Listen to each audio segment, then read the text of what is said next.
El crecimiento es un proceso normal, natural, que es dirigido por los genes, orquestado por las hormonas, factores de crecimiento y todo un conjunto de elementos que coordinado hace que cualquier individuo ya crezca a nivel del útero a partir de su gestación y luego del nacimiento se desarrolla hasta un punto y continúe así hasta su muerte. Este proceso, como decimos, es totalmente natural, pero en ciertas circunstancias se pueden producir alteraciones que dan origen justamente a estas alteraciones del crecimiento y del desarrollo que hoy vamos a describir. El origen de estas alteraciones puede ser congénito, es decir, que se visualizan al momento de nacer o en el momento del desarrollo, si puede haber algún método para determinarlo. O pueden ser adquiridas, es decir, estas alteraciones que se produzcan una vez que el individuo nació, o pueden pasar años luego del nacimiento. Cualquiera de estas dos características puede tener carácter hereditario o puede no tenerlo. Veamos algunas de estas características. Si hablamos de falta de desarrollo, y ahí vamos a distinguir entonces lo que es falta de desarrollo o lo que es exceso de desarrollo. Dentro de la falta de desarrollo vamos a considerar una primera que es la agenesia. Como dice aquí, es la falta de formación de un órgano o ausencia de su esbozo embrionario. Es decir, directamente no hubo ningún indicio, al observar al animal no se ve ningún indicio de un órgano que debería estar presente en ese lugar. También podemos considerar la aplasia. La aplasia es algo parecido a la agenesia, también es la falta de formación de un órgano, pero en este caso hay presencia de un esbozo embrionario, es decir, hay algunas células que podrían indicar que ahí se iba a desarrollar tal o cual órgano. Tengamos aquí algunos ejemplos. Por ejemplo, la anoftalmía, es decir, falta de desarrollo del globo ocular. Aquí estamos viendo que directamente no hubo desarrollo. Esto es totalmente compatible con la vida. El individuo, obviamente, al menos de ese ojo, será ciego, pero puede desarrollar su vida naturalmente. En este caso, la amelia sería la falta de miembros, tanto anteriores como posteriores, o braquiales pélvicos. Y si faltaran los miembros anteriores o torácicos, hablaríamos de una abraquia, y si fueran los miembros posteriores sería una apodia. Y en este caso hay una agenesia de cola, es decir, en este animal falta todo el desarrollo de las vértebras coxígeas. Todos, en este caso también, este es un caso totalmente compatible con la vida.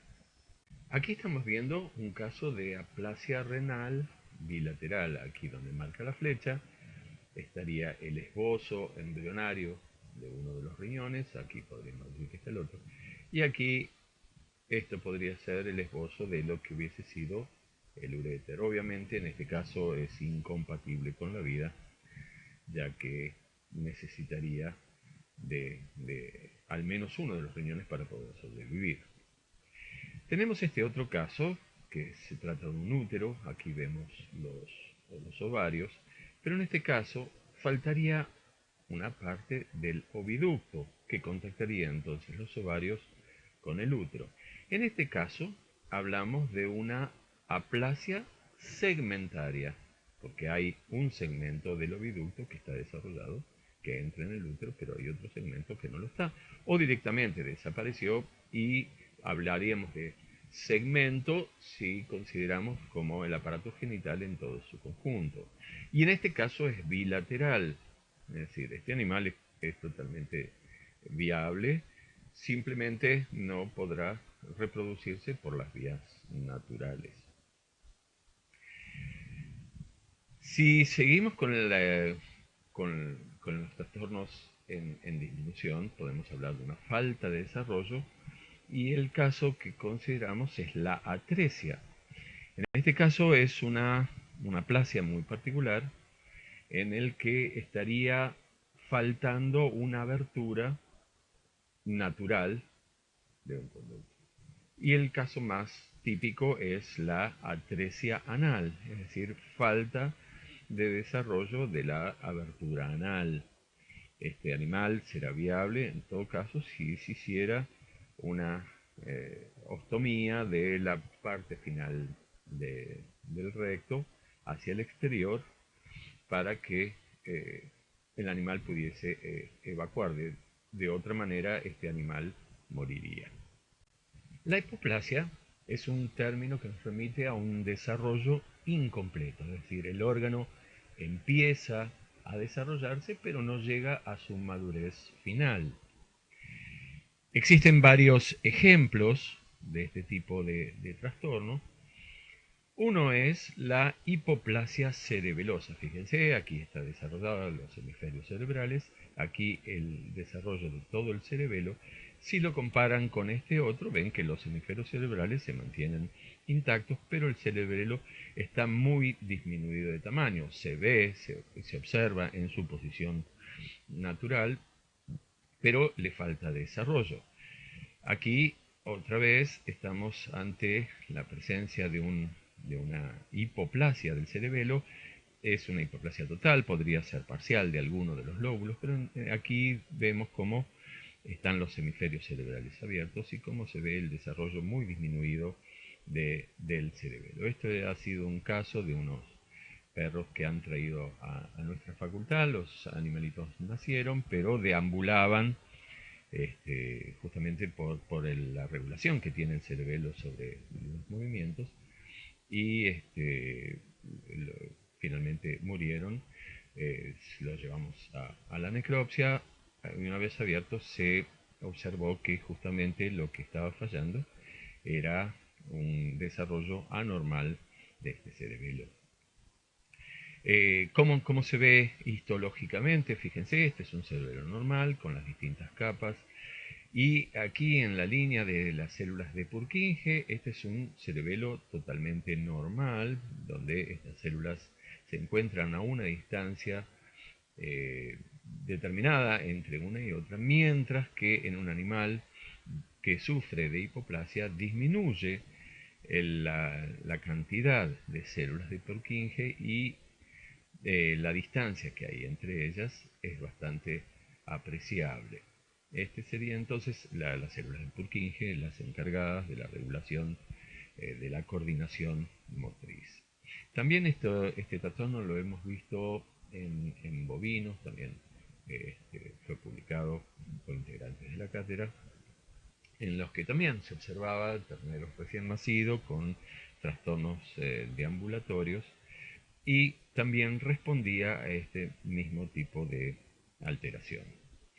Aquí podemos ver una célula de Purkinje aparentemente normal, pero aquí otra que está en franco deterioro, podríamos decir que está ante un proceso degenerativo.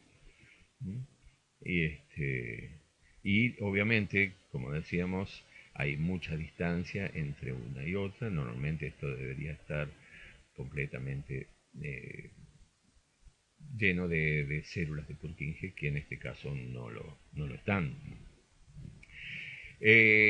Pueden ser cuestiones genéticas que determinen que en este caso el cerebelo no se desarrolle, pero también se conocen que existen causas virales que son inductoras. Virus que penetran en la madre y durante la fase tardía del desarrollo, es decir, luego vamos a ver más adelante que hay periodos de terminación teratogénica, es decir, vamos a considerar tres etapas en el desarrollo. La primera parte es la embriogénica, es decir, cuando se produce el embrión, luego viene la del desarrollo de este embrión hasta el momento que se transforma en feto y luego el desarrollo fetal. Entonces, si consideramos la segunda etapa donde se forman, donde están formándose la mayoría de los órganos y como en este caso un virus pudiese penetrar, ese virus se va a alojar probablemente en estas células de Purkinje y eso hace que el órgano no pueda desarrollarse. ¿Qué virus son? Bueno, dependerá de la especie. Por ejemplo, en los cerdos, el virus de la peste porcina africana es el responsable de la hipoplasia cerebelosa en los lechones, el virus de la lengua azul en los ovinos, el distémpero moquillo canino en los caninos y la rinotraqueitis, el virus de la rinotraqueitis infecciosa bovina en los bovinos. Todos estos entonces son virus que son responsables del desarrollo deficiente del cerebelo. Aquí vemos otro tejido, como lo podrán reconocer seguramente, es un testículo con sus túbulos seminíferos, con sus células típicas, células, todas las de la línea seminal, es decir, los espermatocitos, espermatogonias, en la porción basal las células de Sertoli, tal vez se distingan aquí esta, por ejemplo, las células de Leydig, es decir, todo un tejido que es totalmente normal. Fíjense qué pasa si el testículo no cumple con todo su desarrollo. El tamaño de los túbulos seminíferos se reduce, la cantidad de células en su interior se reduce a algunos pocos espermatocitos y células de Sertoli. Y fíjense la gran cantidad de estas células que están aquí cargadas de lípidos, que son las células de Leydig. Son células de Leydig que obviamente ocupan el espacio en el tejido conjuntivo que no es ocupado por estos túbulos seminíferos que no se han desarrollado. Si vamos entonces a un detalle mayor, vemos que aquí se encuentran estas células de Sertoli, algunas células de la hilera seminal, pero de los espermatocitos iniciales, y estas grandes células aquí marcadas en color cobre, que serían las células de Leydig en gran cantidad, y esa gran cantidad no es caprichosa, sino que va a cumplir una función, va a producir gran cantidad de testosterona, con lo cual le va a dar al animal un comportamiento bastante atípico, conocido como satiriasis, en el que el animal está sobreexcitado y tiene un comportamiento muy agresivo hacia los animales de su manada y con las hembras.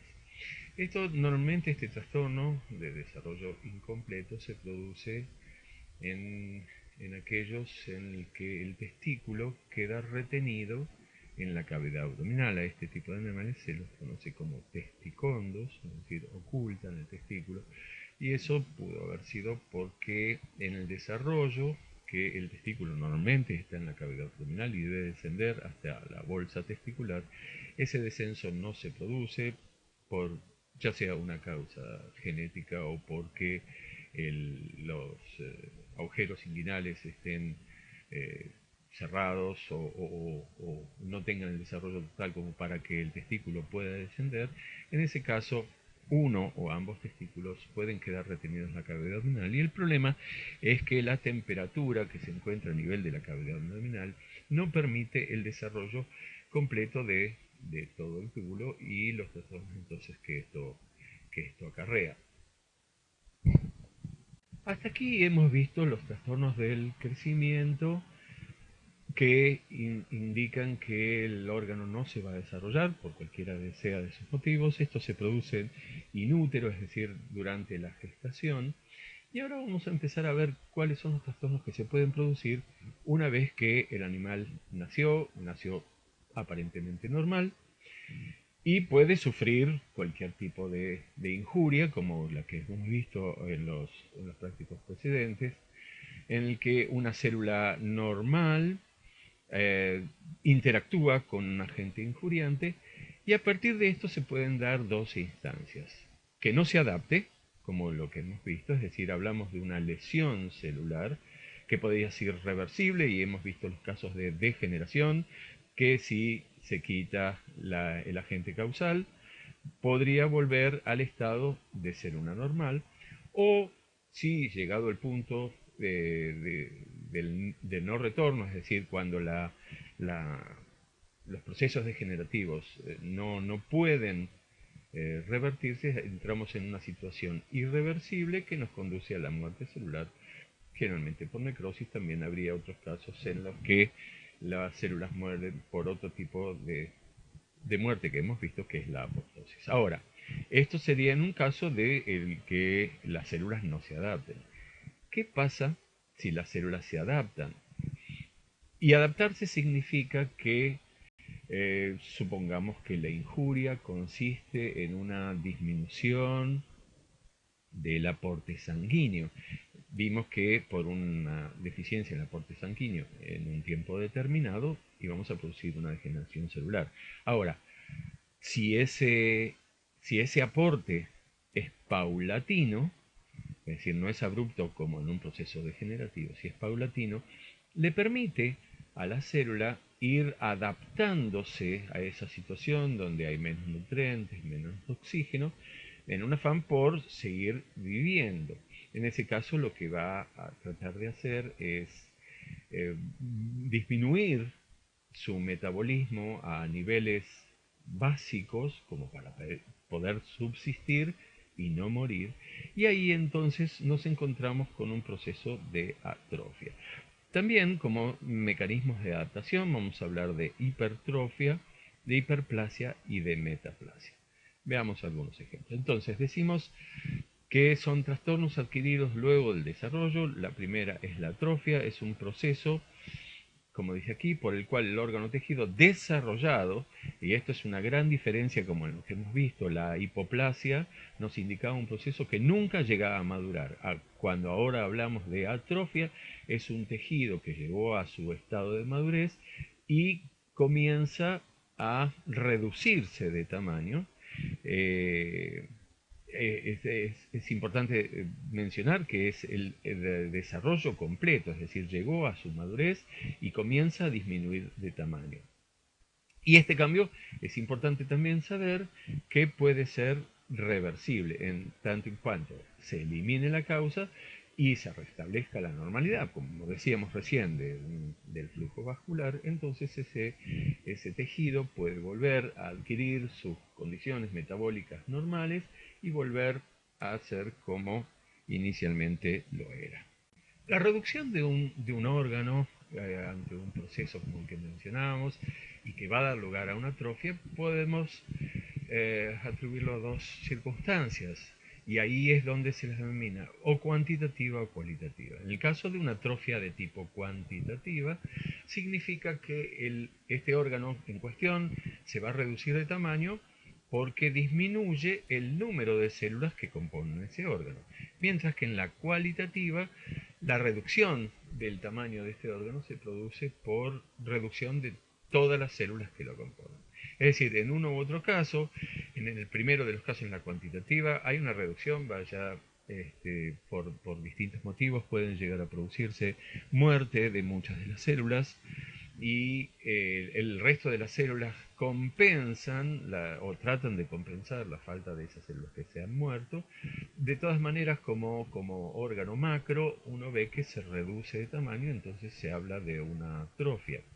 En el caso de la cualitativa, lo que mencionábamos, si por un trastorno vascular todas las células de una región se ven afectadas, todas estas van a reducir de tamaño para tratar de compensar esa falta de nutrientes. Dentro de las atrofias podemos considerar aquellas que son fisiológicas y aquellas que son patológicas. Dentro de las primeras, una es la senectud o envejecimiento, un proceso totalmente natural. Después deberíamos discutir si es normal o patológico, pero es totalmente natural. Todo individuo que nace sigue su desarrollo evolutivo a través del tiempo, y llega un momento que las células empiezan a tener ciertas fallas hasta que el individuo muere.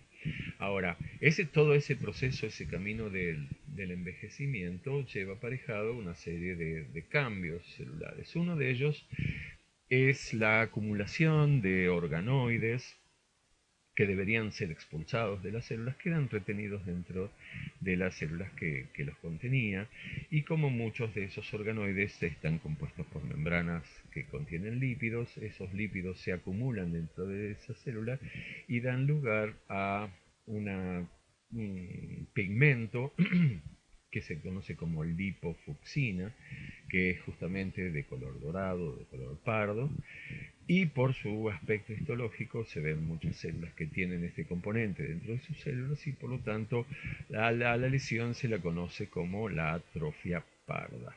Eso es muy común de ver en muchos tejidos de la economía animal. Otro de los órganos o tejidos que sufren una atrofia, pero en este caso también es fisiológica, es el cordón umbilical. Una vez que el individuo nace, ya no necesita de nutrirse a través del ombligo por la comunicación con la sangre de la madre. Comienza entonces la circulación interna propia, y por lo tanto el ombligo no cumple más funciones, y por lo tanto la sangre no va a llegar hasta ese lugar, y las células van a empezar a morir y se reduce totalmente el tamaño hasta que finalmente cae. Entonces la atrofia inicial del cordón umbilical también es considerado como un proceso totalmente natural. Sabemos que durante la pubertad existe una atrofia justamente del timo. El timo ya no se comporta como un órgano productor de células inmunes, y sufre este proceso de atrofia. El órgano no muere, sigue estando. De hecho, en los bovinos luego lo comemos como molleja. Pero mucho de ese tejido noble se transforma en un depósito de grasa que ya no es funcional. Por lo tanto, también lo consideramos dentro de las atrofias fisiológicas. Y la bolsa de Fabricio, que es un órgano también de naturaleza inmune en las aves, que con el correr del tiempo empieza a reducirse de tamaño, porque ya no es más funcional, y entonces también lo consideramos una atrofia de tipo fisiológico. Si consideramos las patológicas, existen diversos motivos por los cuales un órgano puede llegar a reducirse de tamaño. Uno de ellos es por desuso o inactividad de un órgano, y si bien es probable que piensen en el sistema nervioso, que no es el caso, el órgano que con mayor frecuencia se reduce de tamaño por inactividad es el músculo. El músculo, aquellos individuos que son sedentarios, o que no pueden desplazarse por algún motivo, por ejemplo, la presencia de un yeso que inhibe el movimiento de un miembro, hace que los músculos no reciban el aporte nutritivo suficiente y no ejerzan un movimiento que les permite mantener la tonicidad, y por lo tanto comienzan a reducirse de tamaño. Obviamente, si se quita la causa y se restablece la motilidad, estos órganos vuelven a adquirir o pueden llegar a adquirir el tamaño que tenían originalmente. Otra de las causas patológicas de la atrofia puede ser falla del soporte hormonal. Muchos órganos o tejidos se desarrollan porque las hormonas están manteniendo un umbral de desarrollo o manutención de actividad, que en el caso de que esté faltando va a inducir una atrofia del órgano soportado. El caso típico de la tiroides, por ejemplo, que es mantenido por la TSH, una hormona que se encuentra en la hipófisis, y por diversas circunstancias, que podría ser un tumor, por ejemplo, inhibe la producción de esta hormona y por lo tanto la tiroides no va a producir tirotrofina y luego se hace un feedback con con la hipófisis y así induce entonces que ya no se produzcan más hormonas dentro de la glándula y comienza una reducción del tamaño. Y podríamos hablar también de la somatotrofina, en el caso de no producirse, no va a permitir que el organismo en su conjunto se siga desarrollando y así tenemos otros ejemplos. Cuando hablamos de una atrofia iatrogénica, iatrogenia es un término que ya lo hemos visto, que significa que es inducido por la mano del hombre. En este caso, un profesional que medique a los animales con una terapia sostenida con corticoides va a inducir una atrofia de diversos órganos y por lo tanto hay que tenerlo en consideración al instituir distintos tipos de tratamiento. Cuando mencionamos la atrofia por denervación, sería algo parecido a la que hablábamos por desuso de inactividad. Es decir, si se corta un nervio por un traumatismo, una laceración, los músculos que estaban inervados por esa terminal ya no van a tener el estímulo nervioso justamente que permita mantener esa tonicidad y esos músculos van a entrar en un proceso de atrofia. Hoy mencionábamos que si no tenemos un aporte sanguíneo, van a reducirse los nutrientes y aquí entonces vamos a considerar una atrofia por deficiencia nutricional. Puede ser porque el animal no se alimente, porque esté en un ambiente donde no haya suficiente alimento. El problema va a radicar entonces que llegado el caso empieza a consumirse a sí mismo, es decir, las reservas que tenía en su organismo comienzan a ser utilizadas para mantener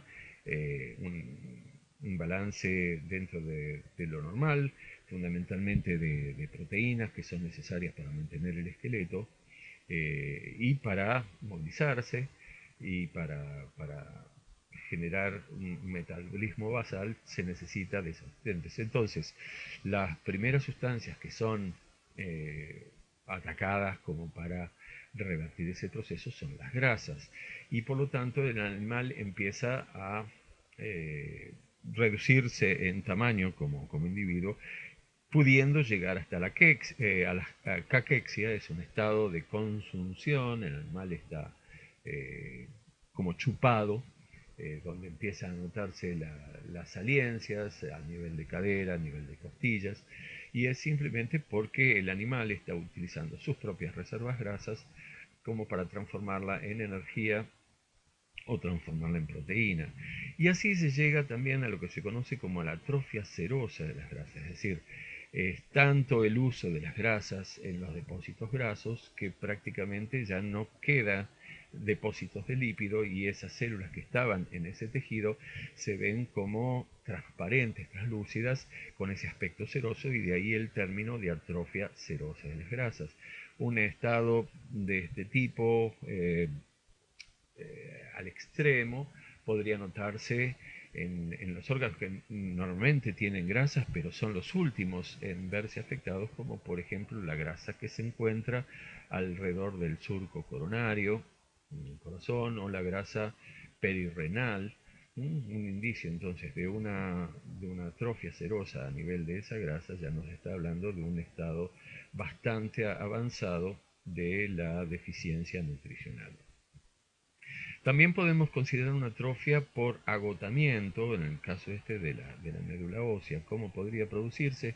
En la suposición de una hemorragia profusa y crónica que nos lleva a un estado de anemia la médula ósea va a tratar de compensar esa pérdida de sangre que está teniendo y comienza a producir más y más glóbulos rojos y blancos para que vayan a la circulación a reemplazar esos que se están perdiendo.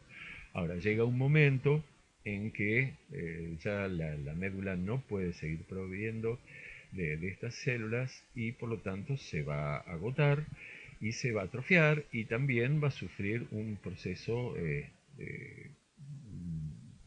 similar a la atrofia serosa, es decir, vamos a ver un tejido que está traslúcido y ya estas serían las últimas instancias del animal en la que no puede seguir produciendo sangre y la única forma de seguir subsistiendo es por transfusiones o por reducción o eliminación de la causa que generó esa anemia de tipo crónica. Y otra de las formas en que se puede atrofiar un órgano sería por compresión, es decir, un elemento que comprima a otro va a ser una compresión física, es decir, por el mismo efecto físico, la célula va a reducirse de tamaño por el contacto que tiene con este otro elemento que no le permite tener su expansión natural, y también porque estas sustancias que están comprimiendo están reduciendo el tamaño de los vasos sanguíneos y por lo tanto eso va a generar una disminución del aporte de nutrientes de oxígeno y la célula que esté a su alrededor se va a atrofiar. Podríamos mencionar como caso un tumor a nivel de cualquier órgano, supongamos a nivel de médula espinal, que pueda estar comprimiendo. Eso obviamente también va a llevar aparejado dificultades en la locomoción, si fuera el caso de distintos nervios que inervan distintas regiones musculares. Esos músculos comienzan a tener una disminución en la tonicidad y en la sensibilidad, y ahí volvemos otra vez a la falta de inervación. Si bien siguen inervados, pero ya las células que inervaban esa región no van a tener el mismo potencial que tenían antes y el proceso se continúa. Otro ejemplo de atrofia por compresión constituye la presencia de un quiste datídico, que es un estadio intermedio del desarrollo de una tenia, el Echinococcus granuloso. También podría ser el estadio intermedio de otras tenias, pero en este caso es un parásito, un platelminto, que genera en un huésped intermediario el desarrollo de este tipo de quistes, como se ven aquí en el corazón o estos que se ven a nivel del hígado, que empiezan a crecer, empiezan a generar nuevos parásitos, cólices de nuevos parásitos en el interior, hasta que este animal muere. El órgano puede ser ingerido, en el caso de un perro, y vuelve a cerrar el ciclo. Pero lo importante y lo que nos motiva en este caso es que estos quistes empiezan a formar obviamente una cápsula que va a proteger a los parásitos que se están gestando, pero va a crecer con gran cantidad de líquido y eso va a generar poco espacio, van a ir obstruyendo vasos y van a comprimiendo las células que tienen a su alrededor, en el caso del hígado, del músculo o en este caso en el corazón, y no va a permitir que esas células se desarrollen y por lo tanto esas células comienzan como es un proceso lento, les va a dar tiempo de ir adaptándose y por lo tanto van a ir reduciéndose de tamaño en comparación con las otras células que no han sido afectadas. Entonces este es otro caso de una atrofia por compresión. Veamos ahora los trastornos del crecimiento que llevan a un desarrollo en exceso. Hasta ahora veíamos una reducción del tamaño, ahora vamos a ver qué pasa cuando se produce en exceso. Y ahí tenemos que definir dos términos. Uno es el de hipertrofia y otro es el de hiperplasia. El primero, la hipertrofia, es un aumento del tamaño de un órgano por aumento del tamaño de sus células, mientras que la hiperplasia es el aumento del tamaño de un órgano por el número de las células que lo componen. Y también, como en el caso anterior, vamos a considerar eh, crecimientos. En términos generales, el crecimiento, más allá de cuál sea la causa, se habla, si es macroscópico, se habla de una hipertrofia, que puede ser fisiológica o patológica. En la causa, el ejemplo más típico de una hipertrofia fisiológica es el ejercicio, es decir, el desarrollo muscular que en el ejercicio hace que se exprese en su máxima potencia el desarrollo de cualquiera de los músculos hasta un determinado punto, más allá del cual, si genéticamente no está determinado, no se va a desarrollar por más ejercicio que haga.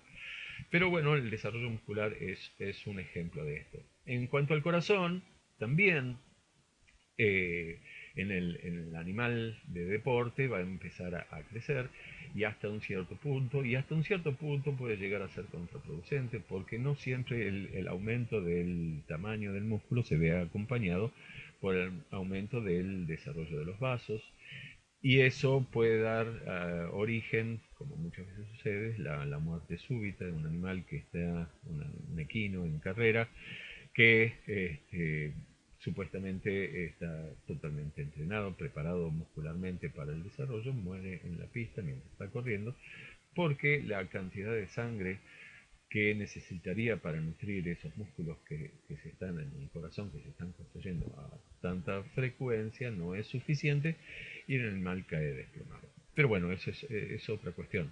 En definitiva, el desarrollo muscular es un típico ejemplo de hipertrofia fisiológica.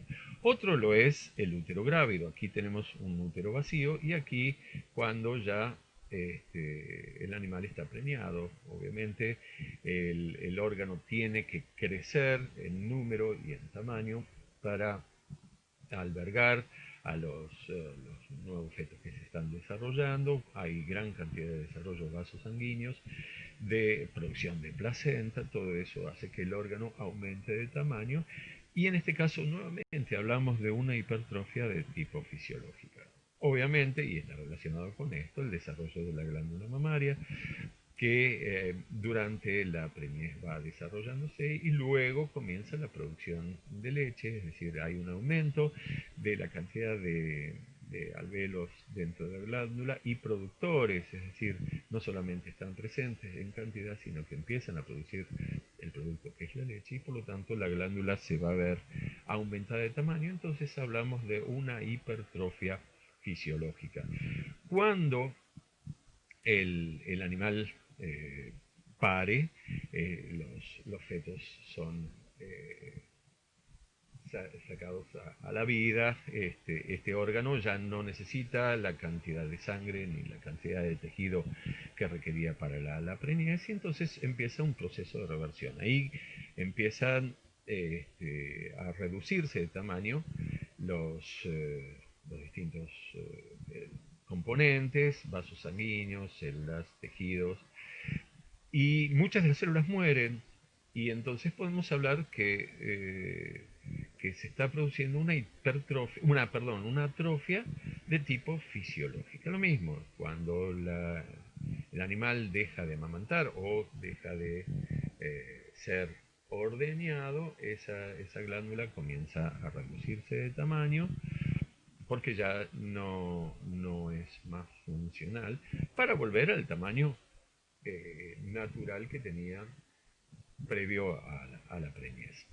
Pero también tenemos los casos patológicos. Aquí hay dos ejemplos. Esta es una hipertrofia de la pared del ventrículo izquierdo. Esto probablemente se haya producido por una valvulopatía, es decir, una deficiencia en las válvulas que impiden el reflujo de sangre y por ejemplo, en una estenosis que la sangre no pasa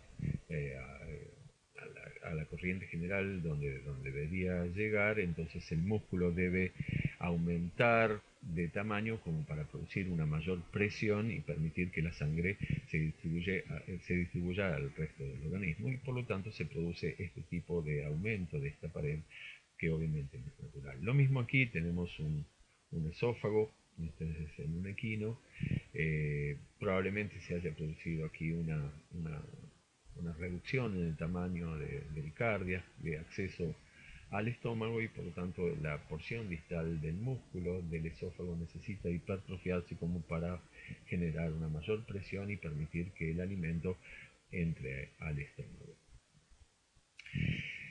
Otro de los ejemplos de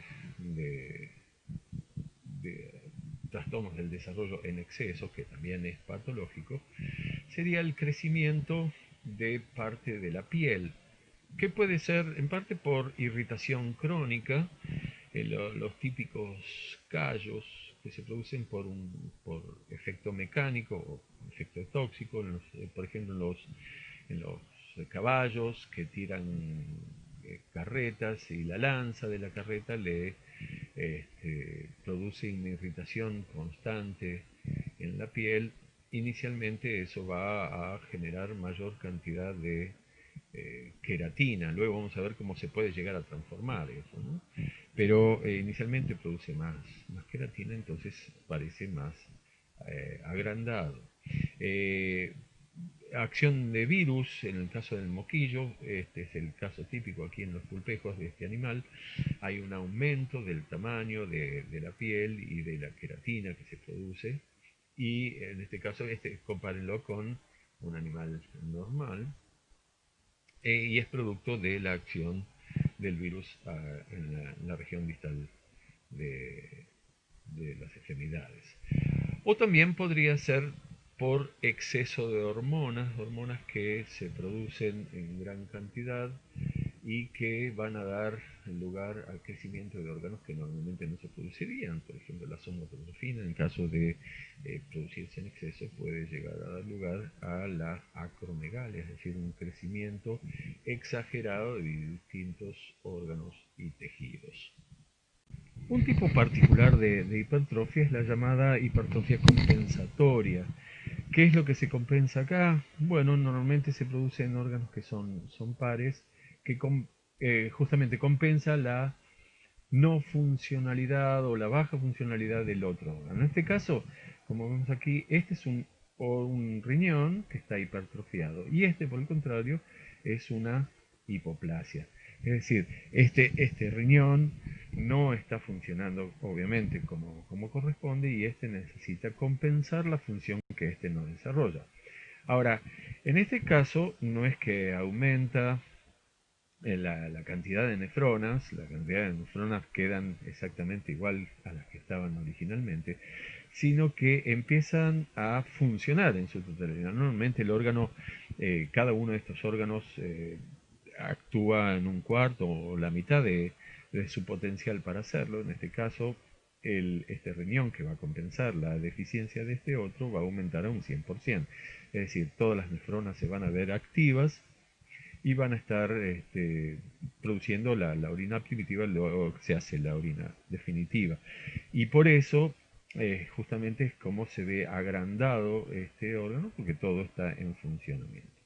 Otro de lo que habíamos mencionado como hipertrofia compensatoria sería la del ventrículo. Bueno, en este caso hablamos del ventrículo derecho, cuando hay una obstrucción de la válvula pulmonar, igual que lo habíamos mencionado anteriormente aquí, que se hipertrofiaba el ventrículo izquierdo. En el ventrículo derecho, por obstrucción de la vena pulmonar, también necesita aumentar la masa muscular como para que la sangre pueda dirigirse hasta el pulmón y oxigenarse. Un tipo de hiperplasia patológica lo constituye lo que vemos aquí en esta fotografía, conocido como hiperplasia quística del endometrio. En este caso, de una perra que es muy reactiva a la progesterona. Se desconoce cuál es la causa por la cual estos animales son tan reactivos. La progesterona, que normalmente mantiene la preñez, en este caso induce la producción de gran cantidad de líquido dentro de las glándulas endometriales y genera la oclusión. Y al ocluir el conducto excretor, eso produce un quiste, es decir, una acumulación de líquido que puede ser seroso, puede ser mucoso, y eso va a dar lugar a distintas alteraciones como hidrómetra o mucómetra, pero que sirven como o caldo de cultivo para muchas de las bacterias que puedan encontrarse en ese lugar, con la producción consecuente de pus, que luego va a salir a través del conducto por la vagina y se detecta, y proceso conocido como piómetra.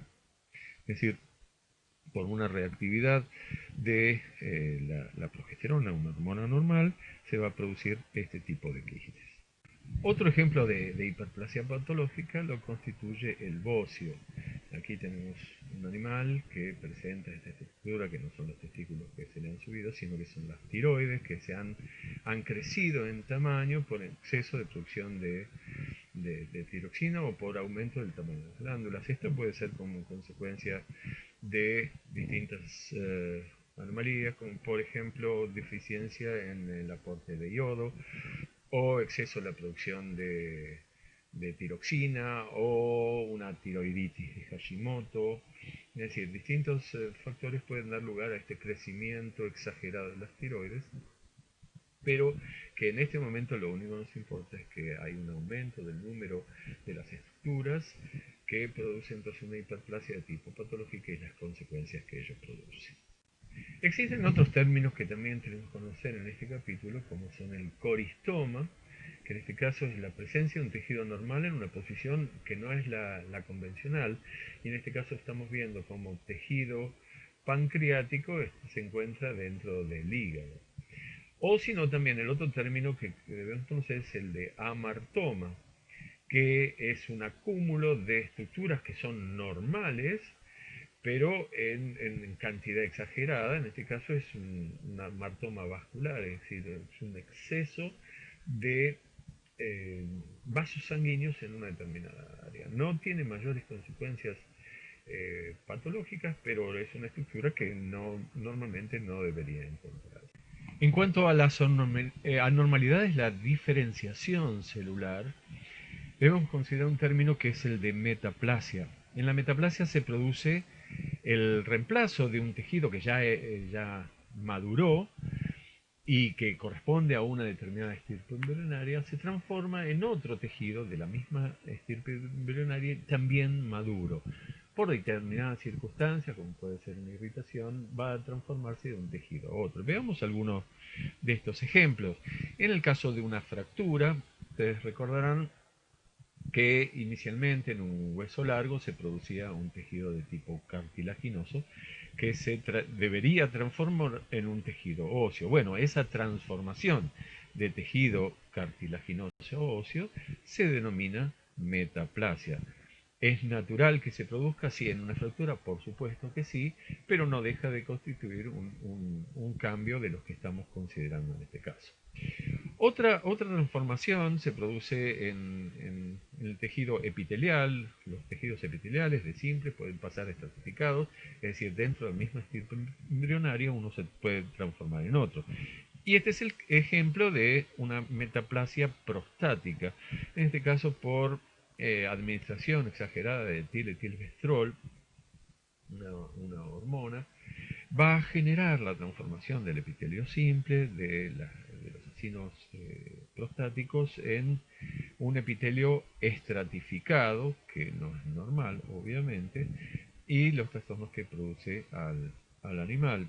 Esto dio origen a una tesis en nuestra cátedra. Otra de las transformaciones que se pueden observar es una metaplasia mucosa bronquial. Ustedes saben que en el epitelio bronquial es un epitelio de tipo pseudoestratificado que también, bajo ciertas causas, como puede ser una irritación por humos en un determinado ambiente, puede llegar a transformar en un epitelio de tipo estratificado. Otro de los términos que debemos conocer en la diferenciación es el de displasia. En este caso es un desarrollo anormal de tejido que crece de manera desordenada.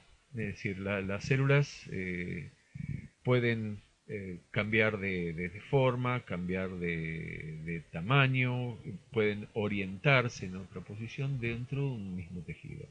Muchas de estas veces, muchos de estos cambios pueden ser considerados como preneoplásicos, es decir, nueva formación que da lugar finalmente a un tumor o un cáncer.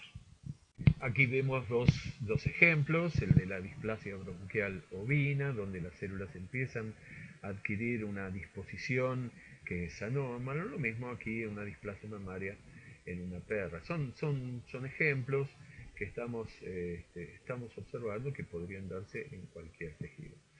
Entonces, a modo de resumen de lo que hemos visto, tenemos un tejido, puede ser unas células epiteliales totalmente normales, por determinadas circunstancias, luego el crecimiento de haber llegado a ese estado normal, maduro, pueden reducirse de tamaño.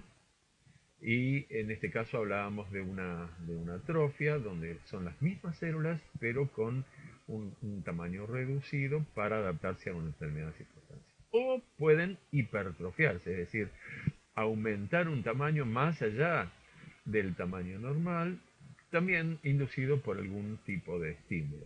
O replicarse, es decir, aumentar el número de células que tenía ese tejido también por determinadas circunstancias. Ahora, cuando hablamos de metaplasia, esas células epiteliales iniciales se transforman en otro tipo de tejido epitelial.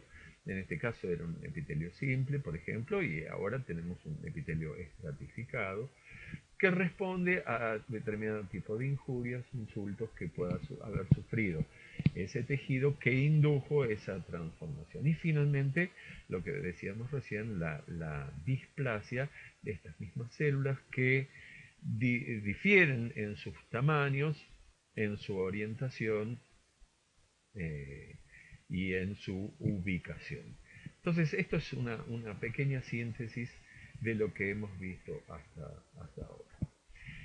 En otro capítulo ya vamos a hablar particularmente de lo que es el cáncer y cómo se transforma, pero simplemente como una mención en este capítulo que estamos hablando del desarrollo normal, tenemos un término que necesitamos definir, que es el de anaplasia, que justamente es un término que nos remite a un descontrol en el crecimiento, el desarrollo de las células. Decimos que es un desarrollo anormal, es decir, ya las células pierden la normalidad que veíamos desarrollar, más allá de que haya más, menos, se reduzca de tamaño o se agranden, siguen siendo células normales.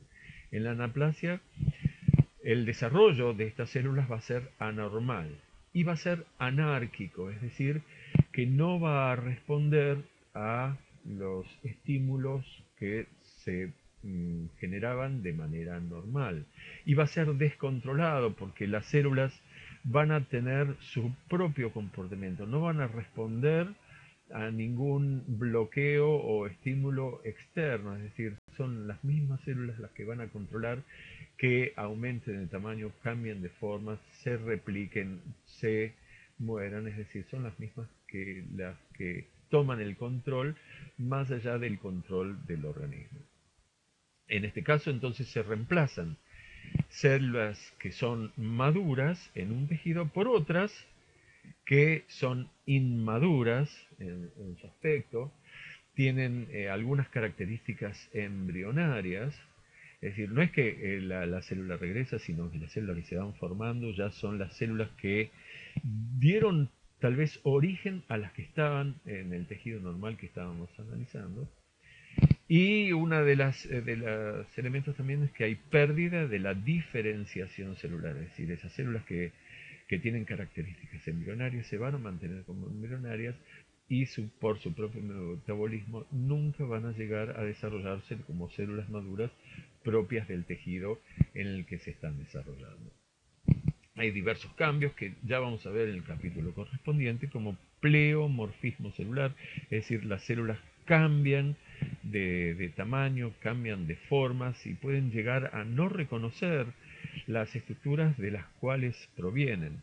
Otro de los elementos es la pérdida en la relación del núcleo con citoplasma. Normalmente es de 1,4, 1,6 y aquí el tamaño del núcleo puede llegar a duplicarse o triplicarse sin modificar el tamaño del citoplasma. Hay, por eso, macrocariosis, aumento del tamaño del núcleo. Los nucleolos dentro del núcleo se hacen evidentes, que en algunas células eso es totalmente normal, pero en las que no lo son empiezan a hacerse evidentes.